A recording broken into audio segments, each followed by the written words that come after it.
له وأشهد أن محمدا عبده ورسوله.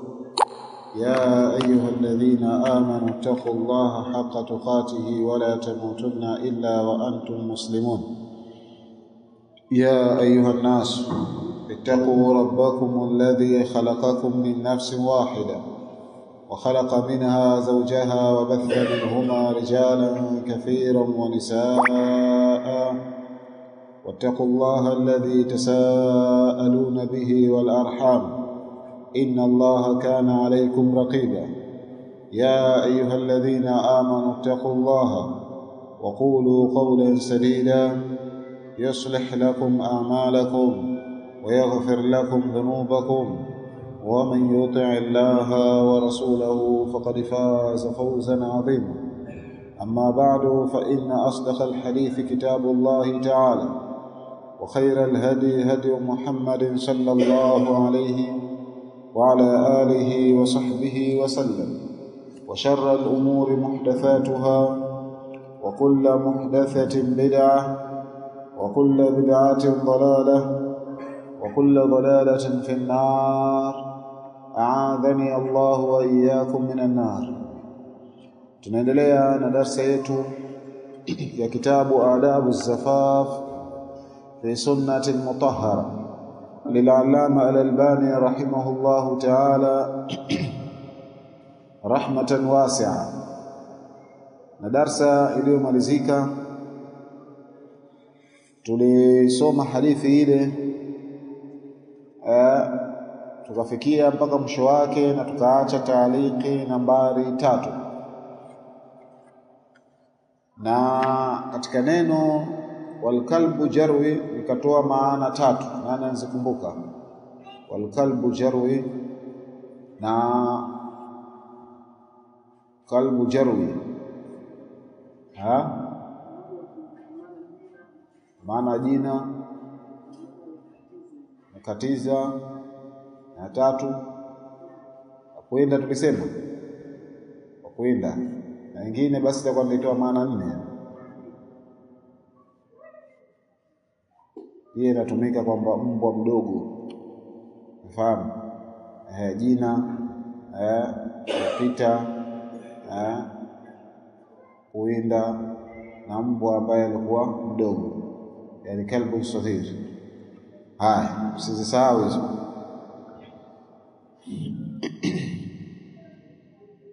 Kisha na kila anachoona kuna maana katika hizo amezitia nguvu. Haya, tunarudi katika nambari 3. Hadha nasun sarih, hii ni dalili ambayo ilikuwa iko wazi pale aliposema fayasiru kahayati shajara wa mur bisitri falyaqta. Hadha nasun sarihun, hii ni dalili ambayo ilikuwa iko wazi fi anna taghyira, ya kwamba kubadilisha, alladhi ambako yahilu bihi isti'malu sura, ambako kunakuwa ni halali kutumia sura, inma huwa alladhi yati ala maalim sura. Kwa hakika anasema inma, kwa hakika si vinginevyo isipokuwa huwa alladhi yati, inakuja ala maalim sura fayughayyiruha, katika zile au katika vile vitu ambavyo vinavyojulisha sura, basi mtu huwa anabadilisha, kuondosha kwamba hivyo vitu akaviondosha ili sijulikane kwamba hiyo ni sura. Bihaithu innahu yaj'aluha fi hay'atin ukhra, kwa namna ambayo yeye huifanya ile sura katika mweko mwingine. Waqad abbara ba'd al-fuqaha, kwa hakika wametolea maelezo, wakatoa tabir baadhi ya fuqaha an hadha at-taghyir biqawlihi, kutokana na taghyir hii kwa kauli yao au kauli yake, idha kanat bihaythu la ta'ish jaza isti'maluha, asema itakapokuwa kwamba kwa namna ambayo haishi basi itajuzu kutumia kwake. Yani mtu anaweza katengeza sanamu akesha kaletea sura akafanya hivyo, lakini aliishi. Kwa hiyo ikiwa aliishi basi baadhi yao wakasema kwamba itajuzu kutumia kwake. Kwa hiyo katiwa maziwa, katiwa kifua, katiwa kadha. Ndio anasema wa hadha ta'birun qasir, na hii ni tabir ambayo imefupilizika, kama la yakhfa, kama ambavyo lilikuwa halifichikani. Walihadha kana umda li baadhi almuhtalin, na kwa ajili hii ndio imekuwa kwamba ni hoja au ni mwega kwa baadhi ya wale ambao wenye kuelekea ala nususi katika dalili, manake wale ambao wanoziangalia dalili, alladhina, wale ambao yuhawiluna alkhulasa minha bitawiliha, ambao hujaribu kufanya ufupisho katika hizo dalili, bitawiliha, kwa kuziletea ta'wili, kuziletea tafsiri, au bitahkimi, au hizo dalili kuzifanyia hukumu, kuzihukumu hizo dalili, au kufanya hukumu ara'i rijal, bitahkimi ara'i rijal fiha, kuzifanya hukumu zile rai za watu ndani ya hizo dalili. Wa asdaqu mithalu ala dhalika, na usadikishaji wa mfano juu ya jambo hilo, maqalun tawilun, maneno ambayo kwa marefu sana, libaadhihim, wa baadhi yao, kuntu qara'tuhu, mimi nilikuwa nikisoma mundu sinin, kiasi cha miaka mingi, fi majallati an-nur al-islam, katika gazeti linaloitwa majalla ni gazeti Nurul Islam, gazeti la nuru ya Uislamu, allati sumiyati fi ma ba'd, ambalo limeitwa baada ya hapo. Gazeti hilo likaitwa baada ya hapo Majallatul Azhar, likaitwa Majallatul Azhar, likaitwa kwa jina hilo. Khulasatuhu, ufupisho wake, annahu yajuzu lilmuslim alfannan, kwamba inajuzu kwa muislamu ambaye alfannan, ambaye mwenye fani, mwenye kubuni vitu, yani tengenezaji vitu, an yanhata, kuchonga, sanaman, inajuzu kwa muislamu ambaye alfannan, naitaja artisti, sio yule ambaye artisti kwa Kiswahili mnaitaje? Namuitaje yule mwenye kuchonga, mwenye kufanya hivi vinyago nini, kuchora, mbunifu, ndo artisti au nani? Seremala. Seremala si mchongaji huyo? Mbao. Kiswahili hana maneno, sio?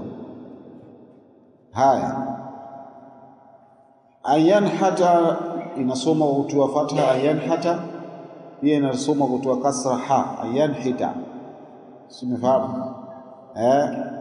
Kuchonga sanaman, kuchonga sanamu, kamilan, ilikuwa kamilifu, ala an yahfura hufratan fi ras, juu ya kufukua sehemu ya kichwa, tasilu ila dimaghi, ambayo itakofika katika ubongo.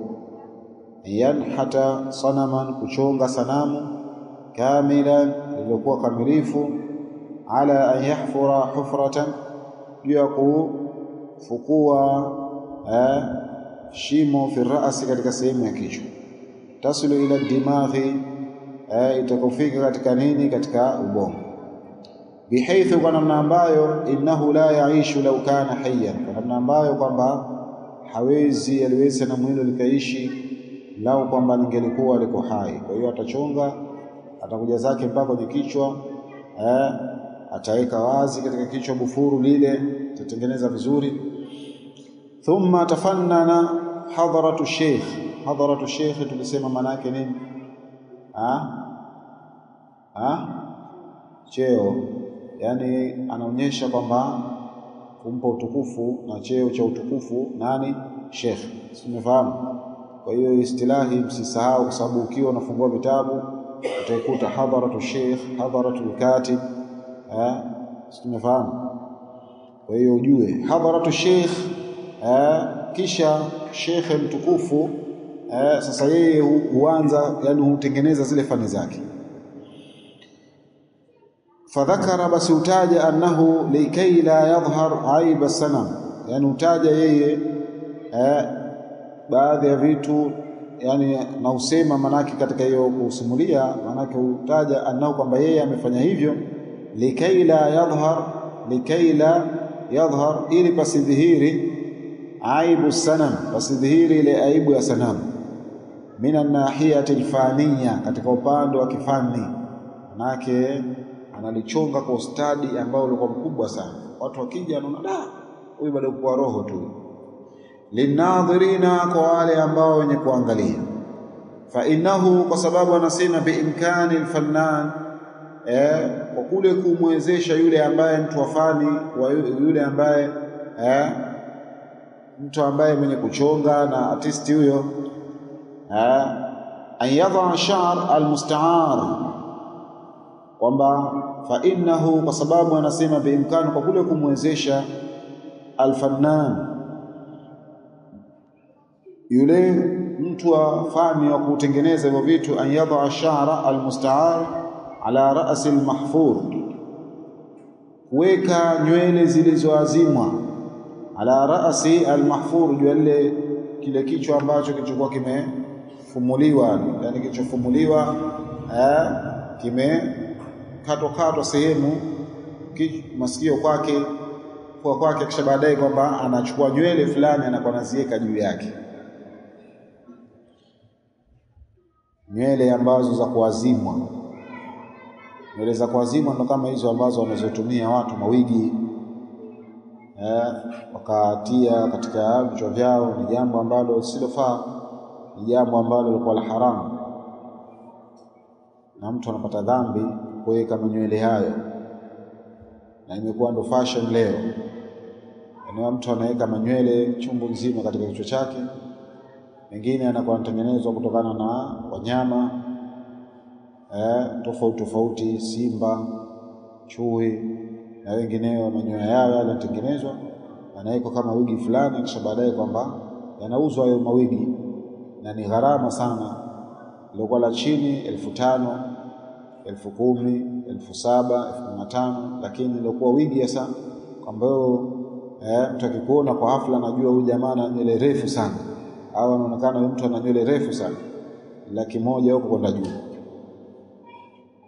Sasa mwingine anaweza kusema kwamba biashara hii haifai kufanya biashara sampuli hiyo, kwa sababu ni biashara ambazo za kumkera Allah subhanahu wa ta'ala. Wabidhalika, na kwa ajili hiyo, tansatiru fajwa, panastirika ile fajwa. Maana yake mtu akija kwa hafla akiangalia, yani haoni ile kasoro ambayo ilikuwa iko wazi moja kwa moja, ndio inaitwa fajwa. Yani mtu akija anaona kwamba kuna kitu ambacho kimekamilika, kiko sawa. Wayabdu timthalan kamila, na panadhihiri kuwa ni sanamu ambalo lilikuwa limekamilika. Panadhihiri kuwa ni sanamu lilikuwa limekamilika. La aiba fihi, hapana aibu ndani yake. Yurdhi alfannanin, linawaridhisha wale watu ambao wenye kutengeneza fani na wachungaji na watu artisti wale, yani linawaridhisha. Kiona soda huyu jamaa ni mbunifu, nani hodari, tengenezaji ambaye yuko hodari. Wa fi waqti nafsihi, na katika wakati huo yakunu qad arda ashari'a bizamihi, nasema kwamba inakuwa imemridhisha yule mwenye kuweka sheria kwa kujigamba kwake. Kwa nini? Kwa sababu wao wana kaida inayosema idha kanat bihaythu la ta'ishu jaza isti'maluha. Nakumbuka maneno kwa juu. Kwa hiyo maneno manake kwamba yeye wakati kwamba washasema kwamba baadhi ya fuqaha hivyo, basi katika nafsi yake kwa kujigamba kwake anasema kwamba hata sheria hili halina tatizo katika sheria. Kwa nini? Kwa sababu tayari kuna baadhi ya maneno anatumia, kama vile ambavyo wale ambao wanahalalisha muziki wanahalalisha muziki kwa kutegemea baadhi ya fatawa za watu ambao walikuwa wamepinda, na baadaye wakaitaja muziki fulani wakasema kama mziki huu, haya wakasemaje mziki huu haramu? Wakataja mziki kwamba sijui niko kitandani, sijui kadha na kadha. Hizo audio zimetapakaa, zimeenea. Kwa hiyo ni jambo ambalo lilokuwa sila sawa. Jambo la mziki, jambo la nyimbo ni jambo ambalo kwa limeharamishwa katika Qur'an na katika Sunna, ni jambo ambalo lilikuwa sila sawa na ni katika mazamiri shayatin.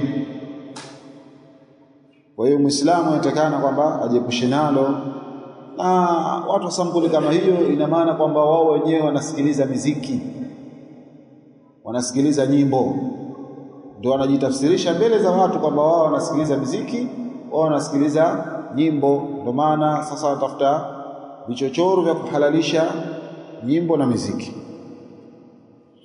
Anasema fahal ra'aita ayuha almuslim tala'uban bisharia, basi je umeona ewe Muislamu, yani watu wanapocheza na sheria ya Uislamu, wanususiha na zile dalili zake, ma yashbahu hadha at-tahrifi al-manshur fi majallati muhtarama, asema yale ambayo yashbahu hadha at-tahrif al-manshur, yanofanana na ubadilishaji huu ambao ulikuwa umetawanywa fi majallati muhtarama, katika gazeti ambalo lilikuwa linaheshimiwa, sababu tayari linajulikana kwamba ile gazeti la Kiislamu, lakini kuna kitu ambacho kimeingizwa ambacho sicho hicho ambacho Sheikh alichokuwa amekielezea.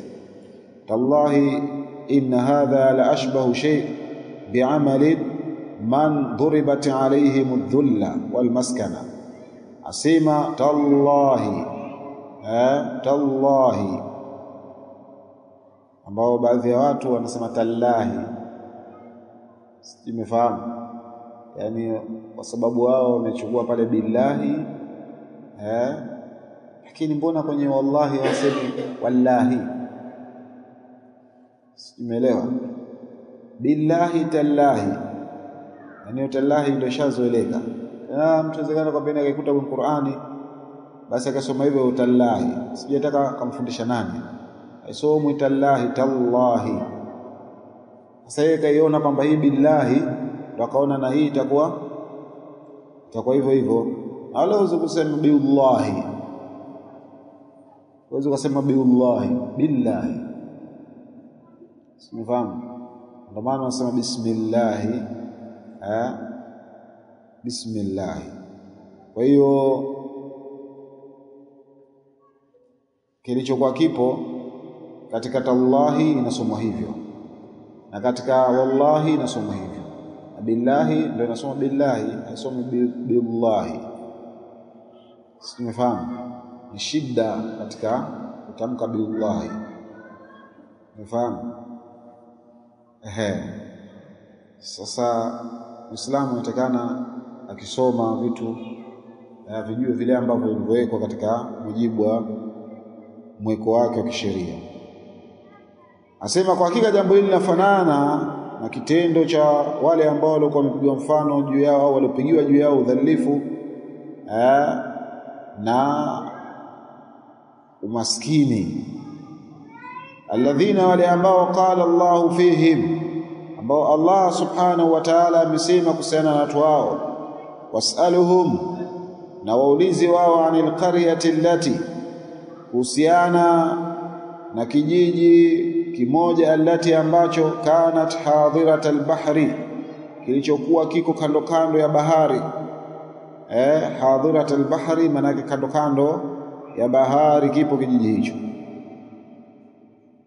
Idh ya'duna fi sabti, pale ambapo wao walipoidhulumu ile siku yao ya Jumamosi, walipoidhulumu siku yao ya Jumamosi.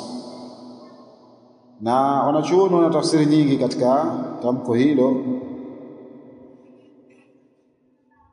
Baadhi yao wakasema yadhlimun fihi, waliodhulumu, na baadhi yao wakasema walipoikiuka, yujawizuna, fahamu, yujawizuna, walipoikiuka hiyo siku ya Jumamosi. Manake wao walijiwekea siku ya Jumamosi ndio kwamba hii siku ya Sabato, sisi hatutoenda kuvua, wamekubali sawa. Manake mwanzo wanasema baadhi ya ulema ilikuwa wamewekewa siku nzuri wakaikataa, sema sisi tunataka siku ya Jumamosi usende kuvua, si nimefahamu? Basi akaambiwa sawa, Allah akawatahini kwa hiyo siku ya Jumamosi. Idh ta'tihim hitanuhum yawma sabtihim shur'an, pale ambapo wanyama wao samaki wao walipokuwa wakiwajia kwa wingi sana katika ile siku yao ya Sabato. Yani wakiwajia wao shur'an, wakiwa juu, maana wengi wako juu wale samaki wale, umefahamu? Yani wale samaki wanakuja wako juu wingi, na ndio umekatazwa sivue siku hiyo. Sema hii hali gani? Kwa sababu wao waliweka siku nzuri wakaikataa. Kwa hiyo Allah akaona watia adabu.